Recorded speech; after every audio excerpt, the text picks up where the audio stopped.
अस्सलाम वालेकुम। मेरा नाम लजपत खत्री है। मैं पेशे से वकील हूँ और मैं आज आपके लिए इनकम टैक्स का एक नया टॉपिक लेके आया हूँ जिसको कहते हैं ज़राए इनकम या ज़राए आमदन। ज़राए आमदन किसको कहते हैं, मतलब कमाई के तरीके या ज़रिए कौन से हैं। सबसे पहले सैलरी इनकम। सैलरी इनकम का मतलब है वो कमाई जो आप किसी के पास काम करें और उसके बदले में आपको उजरत मिले, माहाना उजरत मिले, उसको कहते हैं सैलरी इनकम या तनख्वाह। जैसे कोई गवर्नमेंट मुलाजिम है, जैसे कोई टीचर है, जैसे कोई क्लर्क है, जैसे कोई एसी है, डीसी है, प्राइम मिनिस्टर है, पीएम है, मतलब सीएम है, और भी मतलब अकाउंटेंट है, चार्ट अकाउंटेंट है, और भी बहुत सारे जितने भी लोग हैं नौकरी पेशा लोग जिसको हम कहते हैं, उसको कहते हैं सैलरी इनकम या वो इनकम का ज़रिया जिसको हम तनख्वाह कहते हैं। नंबर दूसरा, income from business. Income from business का मतलब है वो कमाई जो आप अपने कारोबार से कमाते हैं। कारोबार से कैसे? कारोबार आपकी फैक्ट्री हो सकती है, कारोबार आपका दुकान हो सकती है, कारोबार आपका डिस्ट्रीब्यूशन हो सकता है, कारोबार आपका मैन्युफैक्चरिंग का कोई और सेटअप हो सकता है, कारोबार आपका कुछ और हो सकता है, मतलब जिसमें बिज़नेस जिसको हम कहते हैं वो कारोबार हो गया। तीसरा, सर्विसेज। अब सर्विसेज कौन सी होती हैं? सर्विसेज हम देते हैं, जैसे डॉक्टर है, डॉक्टर अपनी सर्विस दे रहा होता है, मैकेनिक है, मैकेनिक अपनी सर्विस दे रहा होता है, और बहुत सारे ऐसे लोग हैं जो सर्विसेज का काम करते हैं, उसको कहते हैं सर्विसेज। नंबर चौथा, रेंट इनकम। रेंट इनकम या किराया। अच्छा, बहुत सारे लोग हमारे मुल्क में ऐसे करते हैं, रिटायर्ड होते हैं, वो अपने पैसे जो भी जमा पूंजी होते हैं उसकी 2-4 प्रॉपर्टीज़ ले लेते हैं, उसको किराए पे दे देते हैं, उसको कहते हैं रेंट इनकम। और पांचवा अदर इनकम। अदर इनकम में बहुत सारी चीज़ें आ जाती हैं। अब अदर इनकम में बहुत मतलब एक आप अपना फिक्स काम कर रहे हो। अब जैसे हमारे पास कोई फैक्ट्री चल रही है, उस फैक्ट्री में क्या होता है, हम नॉर्मल अपना काम है, मेरा फैक्ट्री में काम है आटा बनाने का। आटा फैक्ट्री आटे की है, आटा हम बेचते रहते हैं। आटों के बाद उसमें कोई दूसरी चीज़ हमारे पास ऐसे है कि आखिर में हमारा बारदाना बच गया, ख़राब था, चीज़ था, हमने उसको बेच दिया, वो आ जाता है हमारा अदर इनकम में या अदर रेवेन्यू में, जो हमारा इनडायरेक्ट रेवेन्यू होता है।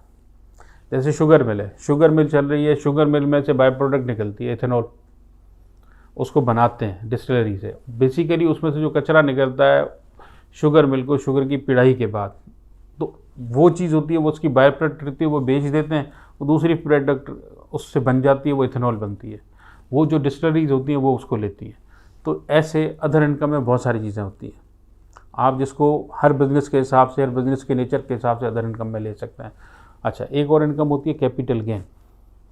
कैपिटल गेन का मतलब ये होता है, अगर आप जब आप स्टॉक एक्सचेंज में गेन काम कर रहे होते हो, आपकी चीज़ आपकी कोई ख़रीदी हुई है, आपने ख़रीद के स्टॉक वगैरह रखे हुए हैं, वो आपका महंगा हो गया, आपने स्टॉक रखे पिछले साल रखे हुए थे शेयर, वो शेयर आज बेचा, आपके बढ़ गए, वो गेन आता है, उसको कैपिटल गेन होते हैं, उसको कहते हैं कैपिटल गेन। अच्छा, इसके अलावा एक होती है कमीशन इनकम। कमीशन इनकम जैसे इंश्योरेंस वाला आता है, इंश्योरेंस का जो भी एजेंट होता है वो एक कमाई कर रहा होता है, उसको उसके बदले में वो इंश्योरेंस करता है आपकी, उसके बदले में उसकी कंपनी उसको कमीशन देती है, वो होती है कमीशन इनकम। स्टॉक एक्सचेंज में ब्रोकर होते हैं बहुत सारे, वो किसी के शेयर ले रहे होते हैं, किसी के दे रहे होते हैं, उनकी इनकम आती है, उसको कमीशन इनकम कहते हैं। अच्छा, इसके अलावा और बहुत सारी चीज़ें ऐसी होती हैं जो ऐसे बिजनेसेस हैं जिनमें डिफरेंट किस्म की इनकम आती है, लेकिन ये जो मैंने आपको तो तरीक़ेकार या इनकम जो बताई हैं ये लिमिटेड इनकम है। अच्छा, सब पे टैक्स अलग अलग रेट से।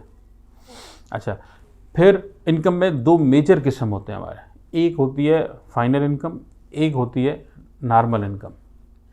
उसको एफटीआर कहते हैं, final income tax regime, final tax regime. दूसरा होता है एनटीआर, नॉर्मल टैक्स रेजीम। अब फाइनल टैक्स में पाकिस्तान में इस वक्त में कोई फाइनल टैक्स में रेजीम में नहीं है, सिर्फ एक है, वो एक्सपोर्ट इनकम है। आप कोई भी चीज़ एक्सपोर्ट कर रहे होते हैं, आपका जो भी पेमेंट आती है उस पर 1% टैक्स कट जाता है, वो आपका फाइनल टैक्स रेजीम में आ जाता है। इसके अलावा पहले कमीशन आपका था फाइनल टैक्स रेजीम में, पहले आपकी rent income final tax regime में थी, लेकिन अब हर चीज़ आपकी नॉर्मल टैक्स रेजीम में आ गई है। ठीक है। अच्छा, अब नॉर्मल टैक्स रेजीम में आने की वजह से ज़ाहिर ही बात है हर बंदे का टैक्स रेट बढ़ता जाता है। अब जैसे मेरी सैलरी है, मेरी सैलरी 1 लाख रुपये महीना है, लेकिन मेरी 2 प्रॉपर्टीज़ भी रेंट पे दी हुई हैं, उनकी इनकम आती है महीने में 1 लाख रुपये महीना। तो मैं एक तो सैलरी इनकम से हट गया, मेरी इनकम आ गई नॉर्मल इनकम में। अब जो मुझे मराहत मिल रही थी सैलरी इनकम वाली, वो सारी मराहत ख़त्म हो जाएंगी, मेरी नॉर्मल इनकम हो जाएगी। क्योंकि पहले हमारी जो रेंट इनकम थी वो सेपरेट ब्लॉक में कैलकुलेटेड होती थी, उसका इस सैलरी से कोई इम्पैक्ट नहीं था। तो ये भी एक प्रॉब्लम हो गया। तो मेरी अब 2 लाख पे भी लगेगा, लेकिन लगेगा नॉर्मल टैक्स रेट। अब नॉर्मल टैक्स में क्या होगा, मेरी 20 लाख रुपए जो इनकम होगी, 24 लाख रुपए इनकम होगी, तो मुझे 24 लाख पे पूरा रेट लगेगा, वो बिजनेस वाला रेट लगेगा, उसका रेट ख़त्म हो गया सैलरी का। तो जाहिर बात है, एक तो मुझे वैसे ही टैक्स ज़्यादा देना पड़ेगा, और अब नॉर्मल से जो मेरी सैलरी स्लैब थी उससे भी ज़्यादा देना पड़ेगा। अब एक होता है प्रॉफिट। अच्छा, प्रॉफिट आपका आज भी फिक्स रिजीम है, लेकिन कब तक, जहां आपका 5 मिलियन का प्रॉफिट मिल रहा है वो आपका फिक्स रिजीम में चला जाता है, लेकिन 5 मिलियन से जहां बढ़ा वो आपका नॉर्मल में आ जाएगा। अब नॉर्मल में 5 मिलियन से ऊपर है, वो 6 मिलियन जब होगा तो 35% के टैक्स रेट में चले जाएगा। वैसे आपका 5 मिलियन से 4,99,999,999 भी होगा ना, तो उस पर रेट होगा, मतलब वो 15% होगा। जैसे ही 5 मिलियन 1 रुपया हुआ, वैसे उसका रेट बढ़ जाएगा। तो उसको कहते हैं नॉर्मल रिजीम से, वो मतलब फिक्स रिजीम से हट के नॉर्मल रिजीम में आ जाएगा। और ये सारी चीज़ें चेंज हो जाएंगी आपकी। अच्छा, अब ज़ाहिर बात है, हमारे पास बहुत सारे लोग ऐसे होते हैं जो प्रॉपर्टी पे प्रॉपर टैक्स नहीं दे रहे होते हैं, वो रेंट इनकम ही दिखा रहे होते हैं। अब उसके लिए ही हमारे पास गवर्नमेंट ऑफ पाकिस्तान ने 2022 में 7E मुतारिफ़ कराया। अब 7E का मतलब ये है, अगर आपकी प्रॉपर्टी आपके पास 4 है, आप 4 साल से उस पर रेंट ले रहे हो, लेकिन रेंट दिखा नहीं रहे हो क्योंकि आपको टैक्स देना पड़ रहा है। गवर्नमेंट ऑफ पाकिस्तान ने क्या किया, आप ऐसे कर लो, आपके पास 10 प्रॉपर्टियाँ आप रख लो, लेकिन उसकी जो फेयर वैल्यू, जो अर्बन प्रॉपर्टी की फेयर वैल्यू मतलब प्रॉपर्टी मेरी डिफेंस में है, डिफेंस में मेरी प्रॉपर्टी की 500 गज का घर है, उसकी वैल्यू है 5 करोड़ रुपये, तो मुझे 5 लाख रुपये सालाना उस पर टैक्स देना पड़ेगा, चाहे मैं उस पर इनकम दिखाऊँ या नहीं दिखाऊँ। उसका नाम रख दिया डीम्ड इनकम। अब इसके लिए मजबूरी ये हुई लोगों की, लोगों ने आहिस्ता आहिस्ता प्रॉपर्टी पे टैक्स, इनकम पे प्रॉपर्टी इनकम भी डिक्लेयर करना शुरू कर दिया, और उस पर टैक्स भी देना शुरू कर दिया, और प्रॉपर्टी भी डिक्लेयर करना शुरू की, प्रॉपर तरीके से डिक्लेयर करना शुरू कर दी। तो ये भी एक टैक्स लग गया लोगों के ऊपर।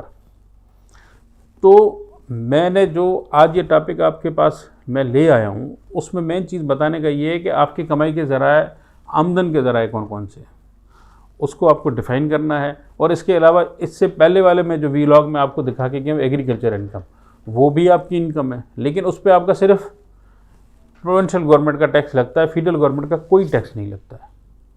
तो इसलिए वो आपकी आमदन जो है वो यहाँ पे डिस्क्लोज तो हो जाएगी इनकम टैक्स रिटर्न में, लेकिन उस पर कोई भी फेडरल गवर्नमेंट का टैक्स नहीं है, वो आपकी एग्जम्प्ट है।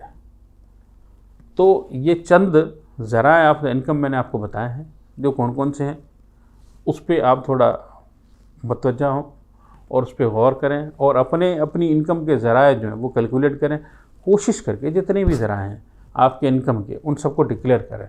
आज के दौर में लोगों के पास नॉर्मली सेविंग अकाउंट होता है बैंक का, उस पर प्रॉफिट कटता है, ठीक है। उसके अलावा रेंट प्रॉपर्टी की होती है मोस्टली, और नॉर्मल बिजनेस या सैलरी इनकम होती है। 3 इनकम तो होती है मोस्टली, लोग दिखाते नहीं। इसके अलावा एक और इनकम होती है, वो फॉरेन इनकम होती है।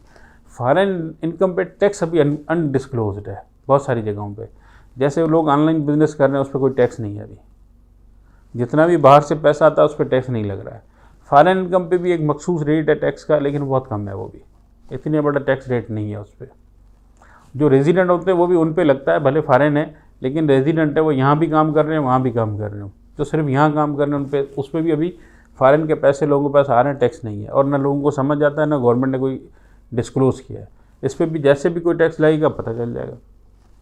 उसके अलावा बाहर से अगर आपका कोई रिश्तेदार है, कोई घर वाले हैं, कोई भाई है, कोई भतीजा है, कज़न है, जो भी है, जो भी सगे रिश्तेदार हैं आपके, पहले तो ब्लड रिलेशन हों और फैमिली रिलेटिव हों, तो वो आपको अगर रेमिटेंस भेजते हैं उस पर भी टैक्स नहीं है, लेकिन वो आपकी वेल्थ में ऐड हो जाती है।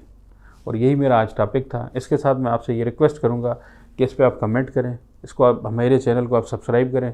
आपको किसी भी टॉपिक पे कोई भी नॉलेज चाहिए, आप उस पर कमेंट करें, हम आपको इंशाल्लाह अगली वीडियो उस पर दिखाएंगे और उसकी डिटेल आपको बताएंगे। आपकी भी नॉलेज उससे बढ़ेगी, आप चीज़ों को समझेंगे। फ़ी अमान अल्लाह। Thank you. अल्लाह हाफ़िज़।